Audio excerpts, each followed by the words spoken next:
E aí, galera da Start In, sejam muito bem-vindos ao nosso canal. Hoje a gente vai mergulhar em um livro que é um verdadeiro mapa do tesouro para quem quer turbinar a carreira. Rápido e Devagar, Duas Formas de Pensar, do Daniel Kahneman.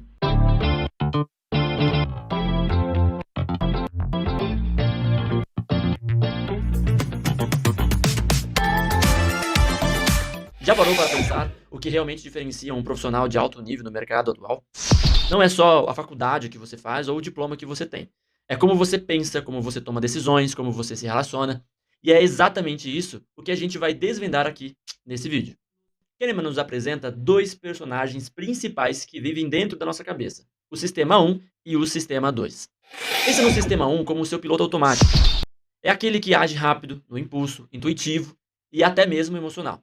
É tipo quando você desvia de uma bola vindo na sua direção na queimada, ou quando você reconhece o rosto de um amigo numa multidão, instantaneamente.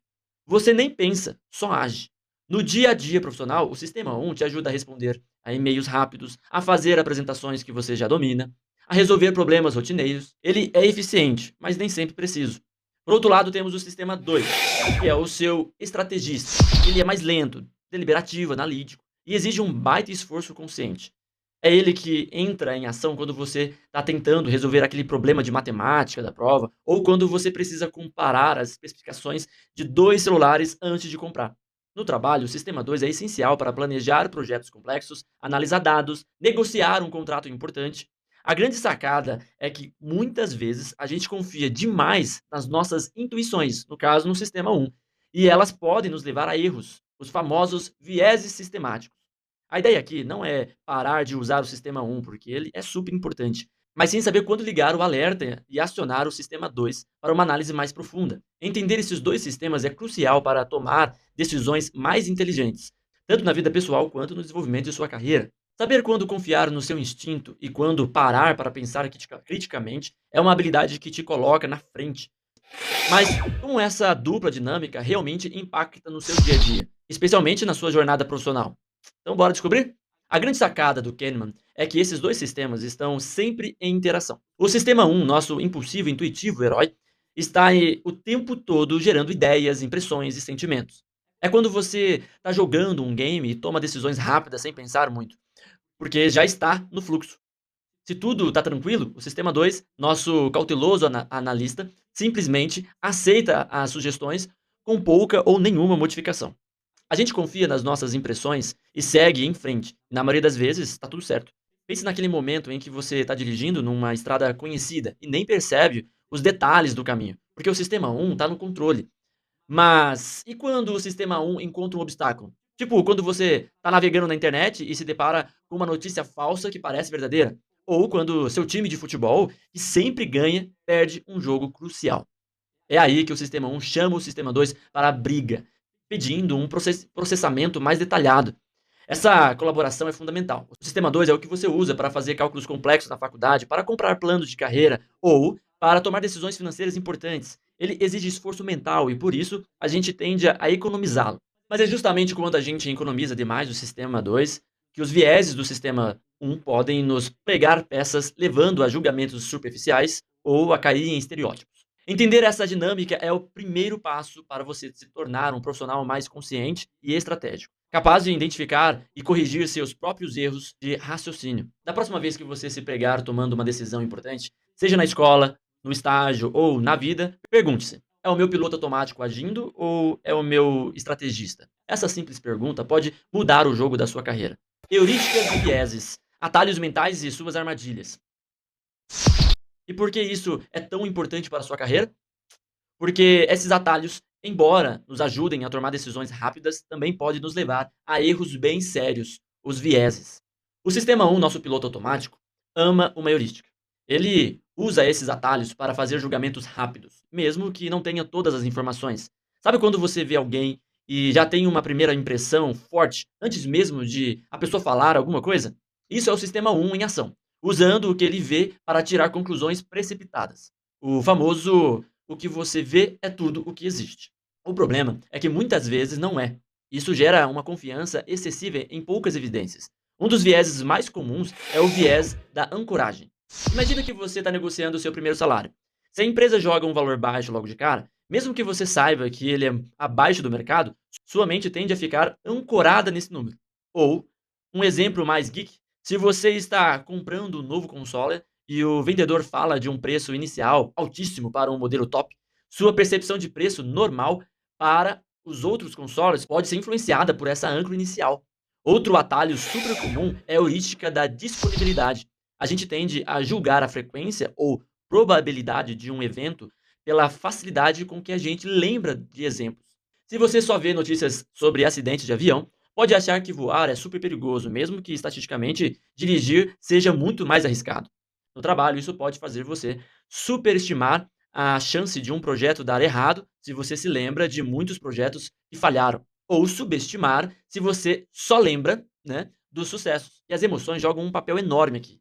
Eventos que nos causam medo ou raiva são mais fáceis de lembrar e por isso parecem mais prováveis. Essa é a base de muitas cascatas de disponibilidade. Um risco relativamente pequeno vira uma preocupação gigante na mídia e até nas políticas públicas.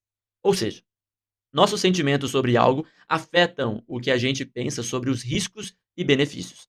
Identificar esses vieses é o primeiro passo para não cair nas armadilhas da sua própria mente e tomar decisões mais lógicas e eficientes na sua carreira. Afinal, no mercado de trabalho, quem pensa com clareza sai na frente. Saber que esses atalhos existem e como eles funcionam é um superpoder para o seu desenvolvimento profissional. Falácia da representatividade. Porque estereótipos podem frear sua carreira. Já se pegou julgando alguém só pela aparência ou por uma característica isolada? Pois é. Isso é o sistema 1 trabalhando a todo vapor. A heurística da representatividade é basicamente a nossa tendência de julgar a probabilidade de algo pertencer a uma categoria com base em uma equação ou com base em quão representativo ou semelhante ele é a um estereótipo que a gente tem na cabeça. Kahneman ilustra isso com o famoso problema de Tom Dab. Damos uma descrição de personalidade de alguém, tipo organizado, detalhista, pouco sociável, e pedimos para as pessoas avaliarem a probabilidade de ele ser estudante de diferentes áreas. A maioria das pessoas classifica áreas como ciência da computação ou engenharia como mais prováveis porque se encaixam no estereótipo do nerd e ignoram a taxa base, que é a proporção real de estudantes em cada área. Isso é um perigo no ambiente profissional. Quantas vezes a gente não julga um colega, um candidato a uma vaga ou até mesmo um projeto baseando-se em estereótipos e não em dados reais? Outro exemplo clássico é o problema da Linda. Pedimos para as pessoas avaliarem se é mais provável que Linda seja caixa de banco ou ativa no movimento feminista. A maioria escolhe a segunda opção porque a descrição da Linda parece mais representativa de uma feminista. Mas, logicamente, a conjunção de dois eventos nunca pode ser mais provável do que um dos eventos isoladamente. Isso é a falácia da conjunção. No mundo corporativo, isso pode te levar a acreditar em narrativas mais detalhadas, mas menos prováveis, em vez de focar no que é estatisticamente mais correto. E tem mais. Nosso cérebro adora explicações causais, mesmo quando a relação é puramente estatística. Por exemplo, se um taxista azul se envolve em um acidente, a gente dá mais peso a essa informação individualizada do que a proporção geral de taxistas azuis e verdes na cidade. O sistema 1 é um contador de histórias e as estatísticas abstratas não se encaixam bem nas suas narrativas. Na sua carreira, isso significa que você pode se deixar levar por histórias isoladas, por fofocas, em vez de buscar dados concretos para tomar uma decisão. A regressão à média é outro ponto crucial. É a tendência de resultados extremos serem sentidos por resultados mais próximos da média. Um piloto elogiado depois de um pouso excelente tende a ter um desempenho pior na próxima vez, e um repreendido depois de um pouso ruim tende a melhorar. A gente falha em reconhecer que muito é por acaso. Isso impacta diretamente como a gente avalia desempenho, dá feedbacks e até mesmo como a gente se cobra. Em vez de focar na estatística, a gente inventa uma explicação casual. Para domar sua previsão intuitiva e evitar esses vieses, né, Kahneman sugere um procedimento. Comece com uma estimativa da média.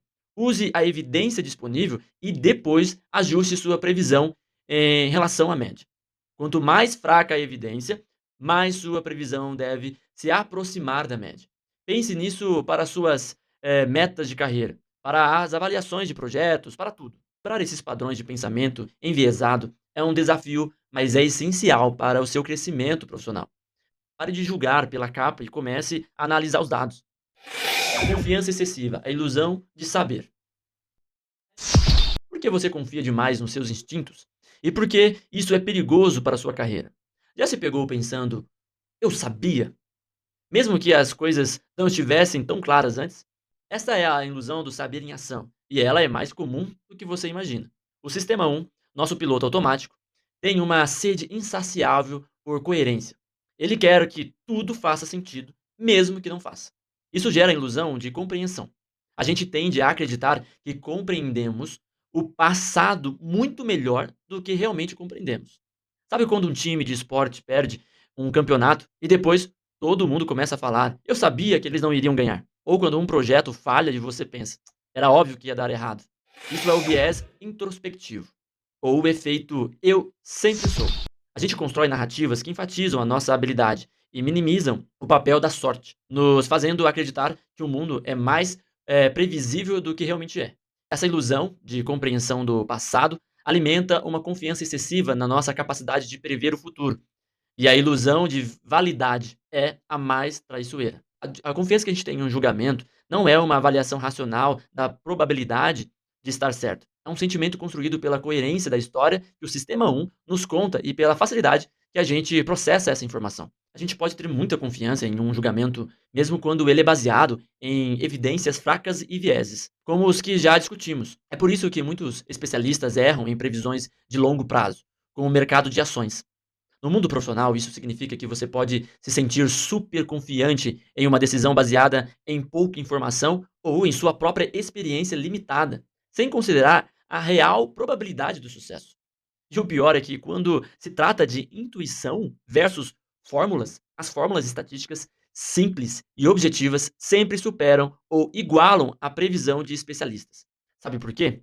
Porque especialistas, por mais inteligentes que sejam, tentam considerar complexidades demais e são influenciados por vieses. Algoritmos, por outro lado, aplicam regras consistentes. Então, da próxima vez que você estiver em dúvida, talvez seja melhor confiar em um algoritmo simples do que na intuição de um especialista, a menos que ele tenha muita experiência em um ambiente super regular e previsível. Reconhecer a nossa tendência a confiar, né, demais é o primeiro passo para se tornar um profissional mais humilde e eficaz. Otimista demais? Cuidado. A visão de fora pode salvar seus planos e sua carreira. Se você já se pegou pensando que seu projeto vai ser um sucesso absoluto, sem considerar os perrengues, esse vídeo é para você. Quando a gente faz planos ou previsões, a gente tende a usar o viés de dentro. A gente foca nas nossas intuições, nas nossas capacidades, nos obstáculos que a gente acha que vai encontrar. É tipo quando você está planejando um trabalho em grupo na escola e pensa, vai ser super rápido. A gente é muito bom nisso. Isso muitas vezes leva à falácia do planejamento. Previsões excessivamente otimistas, subestimados custos, tempo e risco e superestimado benefício. Já se pegou pensando que aquele trabalho de faculdade que você deixou para a última hora vai ser entregue no prazo sem problemas? Pois é, a visão de fora corrige isso. Em vez de focar só no seu caso específico, você consulta estatísticas de casos semelhantes. Por exemplo, em vez de pensar no seu trabalho, pergunte-se: o que aconteceu quando outros grupos tentaram fazer um trabalho parecido? Isso te dá uma âncora mais realista para a previsão e ajuda a mitigar o otimismo. Confiança excessiva e otimismo são super comuns, especialmente entre empreendedores e líderes. E embora o otimismo possa ser bom para manter a resiliência, o excesso pode levar a riscos desnecessários e decisões ruins. Abrir um negócio sem pesquisar o mercado ou fazer fusões e aquisições supervalorizadas são exemplos clássicos. A ilusão de controle. Acreditar que podemos influenciar eventos aleatórios, tipo achar que você controla o resultado de um dado. E a negligência da coerência também contribuem para isso. A gente foca tanto nos nossos planos que esquece de olhar o que os rivais estão fazendo. Kahneman argumenta que, mais irracional que seja o otimismo individual, ele pode ser um motor para o capitalismo, impulsionando a inovação e a assunção de riscos. Mas para a sua carreira, é crucial equilibrar o otimismo com uma dose de realismo. Use a visão de fora. Para planejar seus projetos, seus estudos e seus próximos passos profissionais, pesquise, aprenda, com a experiência dos outros e não se deixe levar apenas pela sua paixão. Ser otimista é bom, mas ser realista é melhor ainda. A visão de fora é uma ferramenta poderosa para você tomar decisões mais assertivas na sua carreira. Escolhas. A economia comportamental em ação. Dinheiro no bolso, emoção na cabeça. Por que suas decisões financeiras não são lógicas e como mudá-las? E aí, galera da Startim? Chegamos na parte 4 do nosso Mergulhando em Rápido e Devagar. E agora a gente vai falar de um tema que impacta a vida de todo mundo: dinheiro e escolhas. Já se pegou tomando decisões financeiras que parecem não fazer sentido? Você não está sozinho. A economia tradicional acha que somos agentes racionais, mas Kahneman e Tversky mostram que, na realidade, somos bem irracionais quando o assunto é grana. Prepare-se para entender a teoria da perspectiva. A teoria da perspectiva, desenvolvida por Kahneman e Tversky, é a peça central aqui. Ela descreve como as pessoas realmente tomam decisões sob risco, e não é como os economistas clássicos pensam. Primeiro, a gente avalia os resultados como ganhos ou perdas em relação a um ponto de referência, que geralmente é o nosso status quo, ou seja, a gente não pensa só no valor final, mas sim no que a gente ganhou ou perdeu. Segundo, a aversão à perda. Perder sem dói muito mais do que ganhar sem dar prazer. É por isso que, quando você perde um item raro em um jogo, a frustração é bem maior do que a alegria de ter ganhado ele. A curva de valor é mais íngreme para perdas do que para ganhos. Terceiro, a sensibilidade decrescente. A diferença entre ganhar 100 e 200 parece maior do que a diferença entre 900 e 1000. Mesmo que a diferença numérica seja a mesma, isso significa que a gente se importa mais com as primeiras unidades de ganho ou perda do que com as últimas. Quarto, a ponderação de probabilidade. A gente não pesa as probabilidades de forma linear. A gente superestima probabilidades pequenas, tipo ganhar na loteria, e subestima probabilidades médias e altas. E é por isso que a gente joga na loteria, mesmo sabendo que as chances são mínimas. E tem o famoso efeito dotação. Se você possui algo, o valor percebido dele aumenta. Você exige muito mais para vender um item que você tem, tipo um colecionável de sua franquia favorita, do que estaria disposto a pagar para adquiri-lo se não o tivesse. Isso acontece por causa da aversão à perda. Abrir mão do que é seu é visto como uma perda, que pesa mais do que o ganho de adquirir. Essa é a base de muitas decisões irracionais no mundo dos negócios e na sua vida pessoal. A evasão à perda também explica por que somos mais sensíveis a notícias ruins e ameaças do que a notícias boas. O cérebro prioriza estímulos negativos. Pense em negociações. Concessões são vistas como perdas dolorosas. No trabalho, isso significa que você pode resistir a mudanças, manutenção de status quo, porque elas implicam o risco de perdas, mesmo que as oportunidades sejam grandes. Entender esses princípios é fundamental para você gerenciar suas finanças, suas negociações e suas escolhas de investimentos de forma mais inteligente. É a base para uma carreira financeira mais sólida. Suas emoções e a forma como o seu cérebro processa ganhos e perdas têm um impacto gigante nas suas escolhas. Armadilha de risco. Como o status enquadramento engana seu cérebro e suas escolhas de carreira. Vamos aprofundar um conceito-chave da teoria da perspectiva, o padrão quádruplo, e como a forma como as informações são apresentadas, enquadramento, né, pode manipular suas decisões. Isso é crucial para qualquer profissional que quer tomar decisões de risco mais inteligentes, seja na vida ou no mercado de trabalho. Combinando a avaliação de ganhos e perdas com a ponderação das probabilidades, a teoria da perspectiva revela um padrão de 4 preferências de risco. Primeira, ganhos de alta probabilidade. A gente tem aversão ao risco. A gente prefere um ganho certo, tipo R$ 900, com certeza, a uma aposta com um ganho ligeiramente maior, mais incerto, 90% de chance de R$ 1.000. É o efeito certeza. No dia a dia, é por isso que você prefere um estágio garantido com um salário menor a um trabalho PJ com um salário potencialmente maior, mais incerto. Segundo, ganhos de baixa probabilidade. Aqui a gente busca o risco. Preferimos uma pequena chance de um grande ganho, tipo comprar bilhete de loteria, a um pequeno ganho certo. É o sistema 1 te dizendo, vai que dá, né? Terceiro, perdas de alta probabilidade. A gente busca o risco para evitar uma perda certa. Preferimos apostar em uma pequena chance de evitar a perda a aceitar uma perda certa, mesmo que a aposta seja desfavorável. É por isso que as empresas endividadas arriscam tudo em um último projeto em vez de aceitar uma perda menor e reestruturar. Quarto, perdas de baixa probabilidade. Aqui a gente tem a aversão ao risco. Estamos dispostos a pegar um prêmio para eliminar um pequeno risco de uma grande perda. É por isso que a gente compra seguros, mesmo que a chance de um acidente seja pequena. É o efeito possibilidade. E tem mais. Eventos raros são superestimados ou ignorados. Dependendo de como chamam nossa atenção, se um ataque terrorista é descrito vividamente, a gente superestima a probabilidade. Mas se é uma estatística abstrata, a gente ignora. A forma como a informação é apresentada, a descrição versus a experiência, influencia drasticamente nossa razão a riscos raros. Isso nos leva às políticas de risco. A gente tende a ser averso aos riscos quando considera cada decisão isoladamente. Uma abordagem mais racional seria um enquadramento amplo, vendo em cada decisão como parte de um portfólio de riscos, focando nos resultados ao longo prazo. No trabalho, isso significa que você deve considerar os riscos e ganhos de vários projetos em conjunto, não apenas de um isoladamente. E sobre as contas mentais? A gente separa o dinheiro em contas diferentes, tratando de forma distinta dependendo da origem ou destino.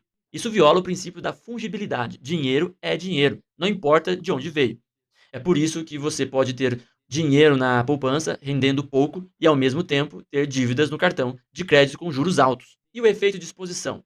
Vender ações vencedoras muito cedo e manter as perdedoras por muito tempo. Também é explicado por essa contabilidade mental e a aversão a realizar perdas. Por fim, nossas preferências podem inverter dependendo de como as opções são avaliadas, isoladamente ou em conjunto. A forma como um problema é enquadrado pode alterar drasticamente as escolhas, mesmo que as opções sejam objetivamente idênticas. Descrever um procedimento médico com 90% de taxa de sobrevida é muito mais favorável do que 10% de taxa de mortalidade, mesmo que seja a mesma coisa.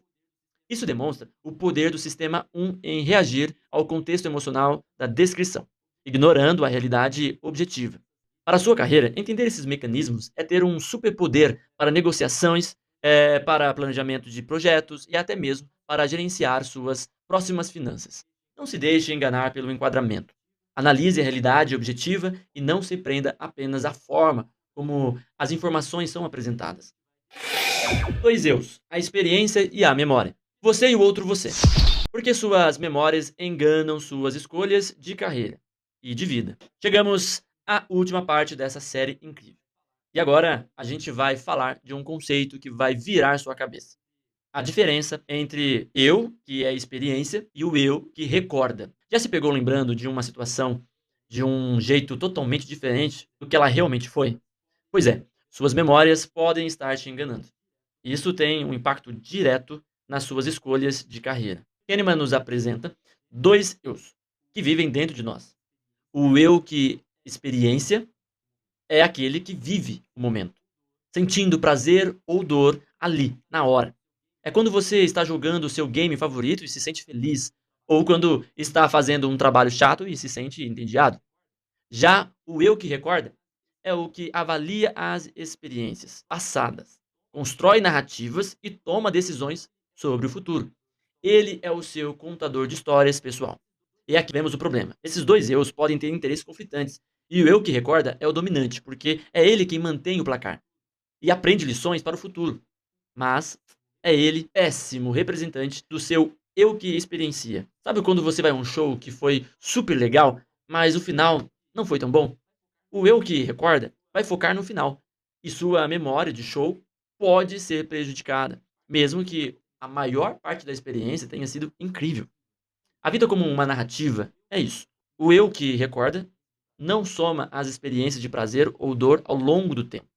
Ele é influenciado pelo pico, o momento mais intenso, e pelo final da experiência. A duração da experiência é amplamente ignorada. Pensa num procedimento médico doloroso. Se ele terminar de forma menos dolorosa, ele é lembrado como menos aversivo do que um procedimento mais curto que termina no pico da dor, mesmo que a dor total experimentada no primeiro caso tenha sido muito maior. A gente prefere histórias com finais felizes, mesmo que isso signifique mais sofrimento para o eu que experiencia. Isso impacta diretamente suas escolhas de carreira. Você pode escolher um caminho profissional baseado em uma narrativa que você construiu, focando nos picos e finais de experiências passadas, ignorando a real experiência diária de alegria ou frustração. Por exemplo, você pode idealizar uma profissão porque viu um momento de glória na internet, mas ignora as horas de trabalho e o estresse do dia a dia. Para medir o bem-estar experimentado, Kahneman sugere métodos como o método de reconstrução do dia, DRM, onde as pessoas relatam suas atividades e sentimentos do dia anterior. Esses estudos mostram que fatores como passar tempo com os amigos e evitar deslocamentos longos têm um grande impacto no humor diário. Curiosamente, fatores que associamos à satisfação geral com a vida, como renda alta, têm um impacto menor no bem-estar experimentado a momento, exceto em níveis de pobreza.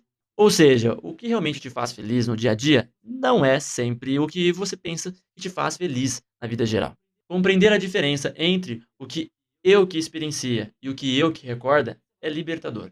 Comece a valorizar mais suas experiências diárias e menos as narrativas que você constrói sobre elas. A ilusão de foco, porque você erra sobre o que te faz feliz e como acertar na sua carreira. Você já pensou que mudar para um lugar com sol o ano inteiro vai te fazer mais feliz? Ou que ter muito dinheiro vai resolver todos os seus problemas? Fique ligado, porque a resposta pode te surpreender. Quando as pessoas avaliam sua satisfação com a vida, em geral elas não consultam o eu que experiencia, aquele que vive o momento. Em vez disso, o eu que recorda constrói uma resposta baseada em heurísticas e metas alcançadas. É como se ele fizesse uma lista de cheque do que você já conseguiu. E aqui entra a ilusão de foco. Quando a gente pensa sobre um único fator que influencia o bem-estar, tipo clima, dinheiro, saúde, status social, a gente tende a exagerar a importância geral desse fator. Por exemplo, a gente pensa que pessoas na Califórnia são muito mais felizes por causa do clima. Mas estudos mostram que, na realidade, elas não são necessariamente mais felizes do que as do meio oeste. Mesmo que ambos os grupos acreditem que o clima californiano faz uma grande diferença. Ou seja, nossas crenças sobre o que nos faz felizes podem ser bastante imprecisas. Para a sua carreira, isso é um alerta. Você pode estar correndo atrás de um cargo, de um salário ou de uma empresa específica, acreditando que isso vai te trazer a felicidade plena.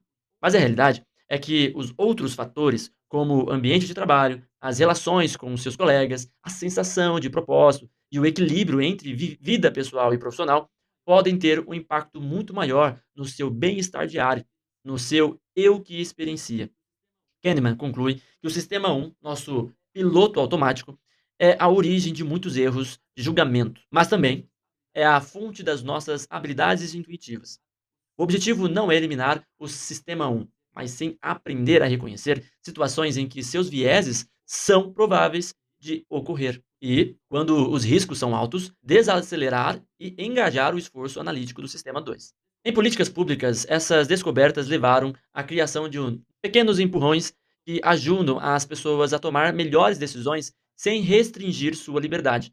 E o mais importante, reconhecer os vieses nos outros é mais fácil do que em nós mesmos. Mas a conscientização sobre esses padrões de pensamento e de desenvolvimento de um vocabulário para discuti-los podem, gradualmente, melhorar nossa capacidade de identificar e corrigir nossos próprios erros. E talvez mais importante, e melhorar a qualidade das nossas discussões e decisões dentro das organizações e na sociedade. A chave para uma carreira e uma vida mais satisfatória não está em perseguir ilusões de foco, mas sim em entender como sua mente funciona e em se autoconhecer. Valorize suas experiências diárias e use seu estrategista para tomar decisões mais conscientes. Essa jornada com rápido e devagar foi um convite à reflexão e ao aprimoramento contínuo. Continue se desenvolvendo com o Start In, porque o futuro está nas suas mãos.